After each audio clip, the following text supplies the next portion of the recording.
Today we are here with Andrew Knack, Tim Cartmel. Raheem Jaffer. Michael Walters. Today we are going to interview the mayor candidates for the upcoming election, and we're going to ask them why we should vote for them, what they would implement if they got elected to make the transit system better, and some words of encouragement for Gen Z. Vote. Don't forget to vote. It's coming. October 20th. What makes you want to run for mayor? Well, I want to run for mayor to build a stronger Edmonton, a city that would be more affordable, more safe, and one that is keeping up with our rapid population growth, and doing that in an independent way, because this is the first municipal election where we have the opportunity for local political parties. I don't think we need political parties in local government. I want to be independent while we're working on those really important issues. What makes you want to run for mayor? Well, I've spent my whole life in public service. I moved to Edmonton because this place is an amazing city of opportunity. Spent my first 20 years of my career in nonprofit, worked at Bissell Center, was a community organizer, served on council for 8 years. Now own a really cool small business in the downtown of our city. And I think just the combination of that experience facing the challenges we have right now is kind of ideal. So here I am, putting my name forward, working hard. And what makes you run for mayor? What motivates you? I want to serve. I've lived here my whole life. I had a 30-year career as an engineer. I own a consulting firm that manages and designs building projects. I have built cities in a builder kind of a way, in an engineering kind of a way, in a contractor kind of a way. I came to City Council to build a city in a different way. And I feel like I've done reasonably good service for those I represent right now. And now I want to take that experience and knowledge and education and take it to the higher chair and do it for the entire city. So what makes you want to run for mayor?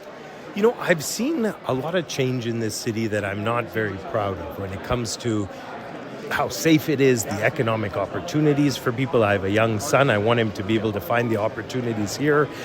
Just the ability for people to move around in the city, too, has become so difficult when you factor in the construction challenges with the LRT and the bus system. So there were a lot of things over the last decade that I have seen slipping, that have not reflected the Edmonton I remember when it was alive, when it was safe, when there was economic opportunities, jobs for everybody, and there was hope. And so that was one of the reasons I didn't see a candidate who was bringing some difference, out of the box thinking, somebody who wasn't already there and bringing a level of experience that I thought I had to offer to try to fix some of these problems once and for all. And that was the main reason I decided to get back into politics. Out of all the different candidates, why should people choose you? Well, I think that combination of experience, I think about our challenges right now, trying to get our sort of mojo back as a city, really help our homeless population, which is larger and struggling more than ever. Our downtown, 30% of street front retail is vacant. Lack of confidence, lack of investment in our city, which really hurts us in our ability to provide excellent services to people, which is kind of one of the main jobs of a city. So I just think we need focus and leadership that can address our homelessness population, make our communities safe, bring business back to our city, which really kind of compels and inspires a lot of the quality public service, arts, vibrancy that a city celebrates. So I just want to get us back into a position of strength and celebration, because it's been a tough 4 years. It has been. And all the different candidates, why should people choose you? Because I've had a career before this. A career gives you wisdom, it gives you experience. In my experience as a business owner, I've made the difficult decisions about whether you pay your people or you pay your mortgage. That can be, you find yourself in these challenging positions at time. I think that having that experience, having worked as a business, having employed people, having built cities, having built communities, having done volunteer work, and having done all of that before I got to council, not while I was on council, gives me the best combinations of skills and experience to be the next mayor. A couple of my competitors, they've been on council and done some of those things, but they don't come with the perspective that comes from having a private sector company and private sector experience, and that is really important. Out of all the different candidates, why should people vote for you? Well, I think when I've been door knocking, talking to people in this campaign, hearing what the things that are important to them, the one thing that's been consistent by a lot of people is they're looking for change, but not just any change that represents some hope, and maybe thinking out of the box a little bit, like I said, on problems that seem to be getting worse, whether it's homelessness, whether it's challenges with our transit, whether it's, I said, economic opportunity. They're not seeing the results that they would like to see from those who have been there for 8 years or 12 years. And so I think the reason they maybe look at me as someone different is the fact that, A, I've had government experience, obviously at a different level, but I've worked with all different levels of government, being federal, to focus on things that are important for Edmonton. I come from a business background, a practical business. That's not an easy business to run. Restaurants have become very difficult after COVID in particular, and we've created a real artists hub at my restaurant called Rooster Kitchen, where we have a lot of music, visual arts, literary arts. And then I own property in the city too. I've invested in a lot of commercial property, and over the years that value has really gone down, but our taxes have all gone up. So somebody who brings a practical experience of raising a family, doing business, and having government experience, I think is something people, it may make a connection with people. And out of all the candidates, why should they choose you? For me, there's a few reasons. I think at the end of the day, I am the person that has a track record of delivering on creating a more affordable or more safe city, one that is keeping up with the population growth and is acknowledging the realities of that growth. So we've added 200,000 people in the last 4 years. It's incredible to see so many people moving into Edmonton. They're choosing to be here to start a family, start a business, get a good education. But for all those people moving here, they do expect services and amenities, and I think that's a fair request. So we need to make sure we're continuing to invest in Edmontonians. There's a lot of conversation this campaign about cutting taxes and freezing taxes, which is great as long as you don't want to invest in the people that are moving here. And so for me, it's about being honest about our budget, being thoughtful about how we do that, investing in the people that are here, doing it in an independent way, and making sure that people can have their voice truly heard. It's something I've done for 12 years as a city councillor.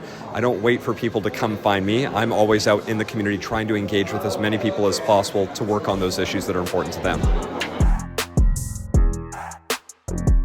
Been a lot of talks about the transit system being unsafe for the people. If you were to get elected, what would you implement to make it safer for the people?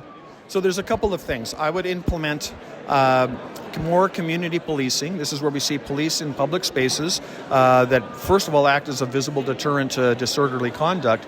But when we have community police officers that are accompanied by healthcare professionals, by professional social workers, then they can go into spaces like transit centers and LRT stations and ensure that the solutions we need for the problem that we see are brought immediately, so that people that find themselves in vulnerable situations get the supports they need, and some people that take advantage of people in vulnerable positions get some of the accountability they need. And ultimately, everyone is safer, everyone can rely on the system, everyone will then use the system. And there's been a lot of talks about the LRT system, the transit system being unsafe for the people. If you were to be elected, what would you implement to keep it safer for the people?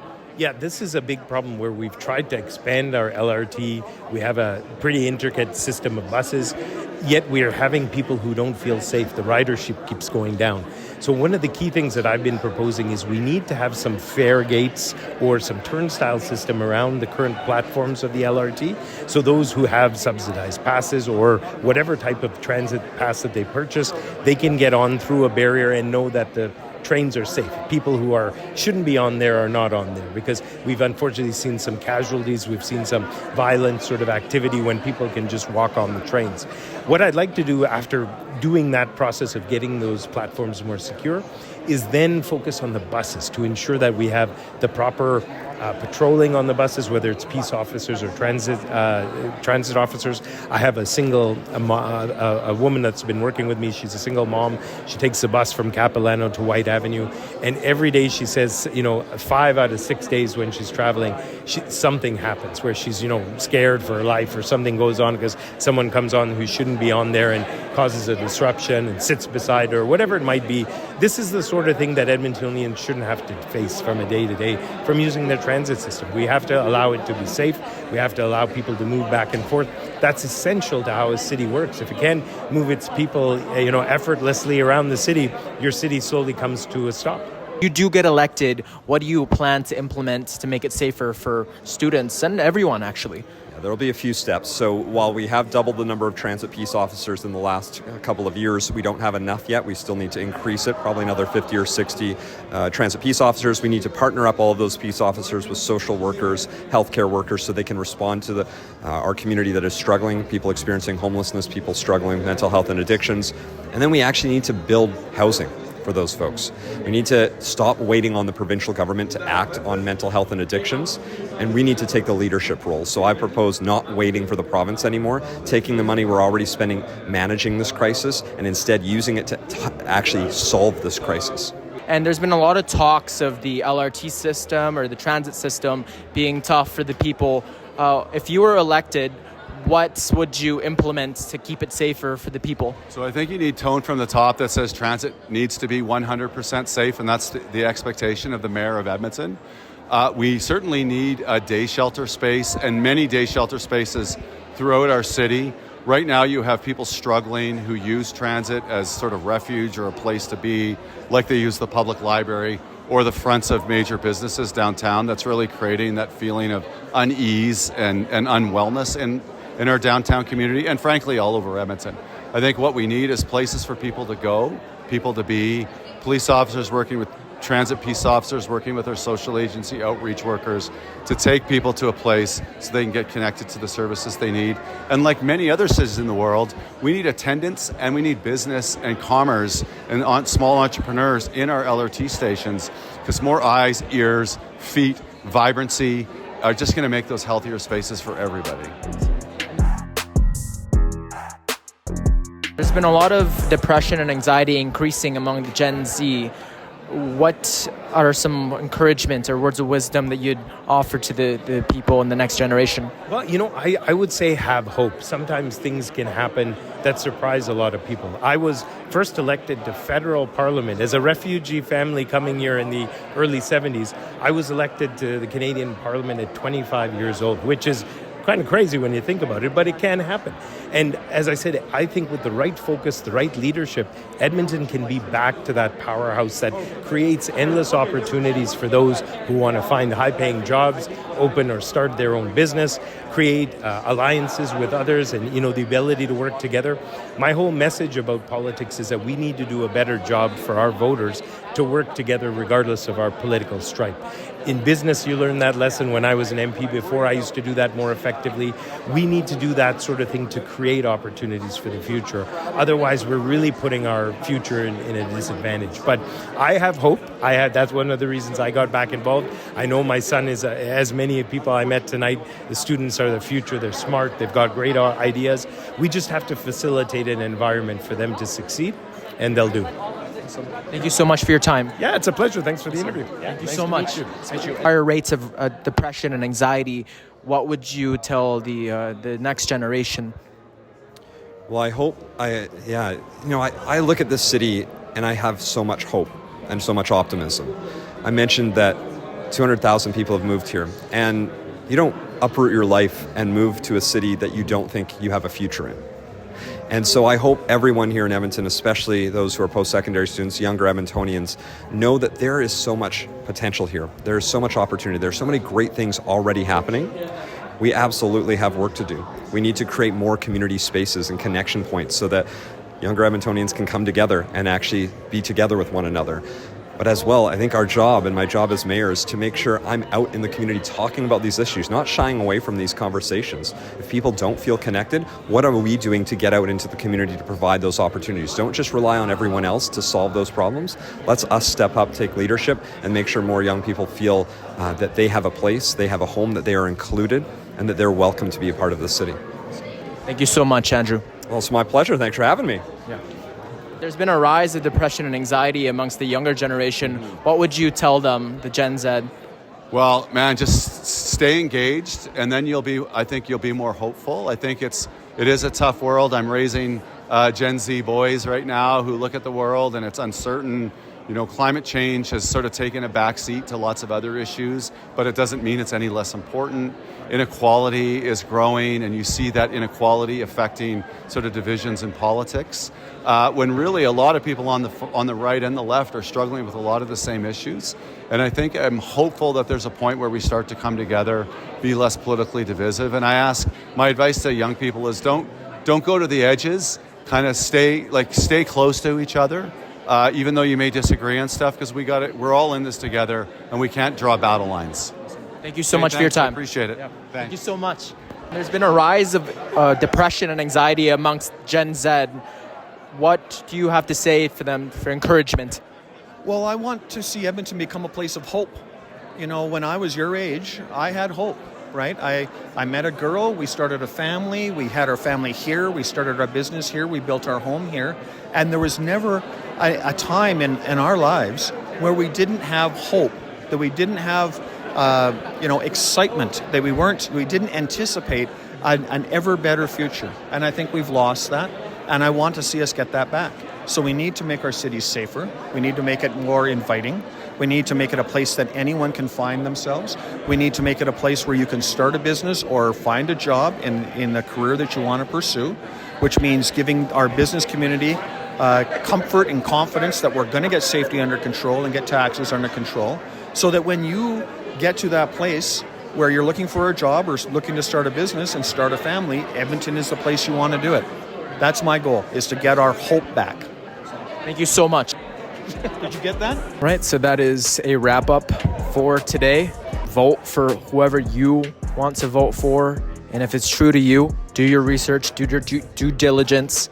Your voice matters, so get out after it. We live in a democracy for a reason. So yeah, very thankful to be in Edmonton. Never lose hope, strengthen your faith, and keep it long term, everyone. Peace.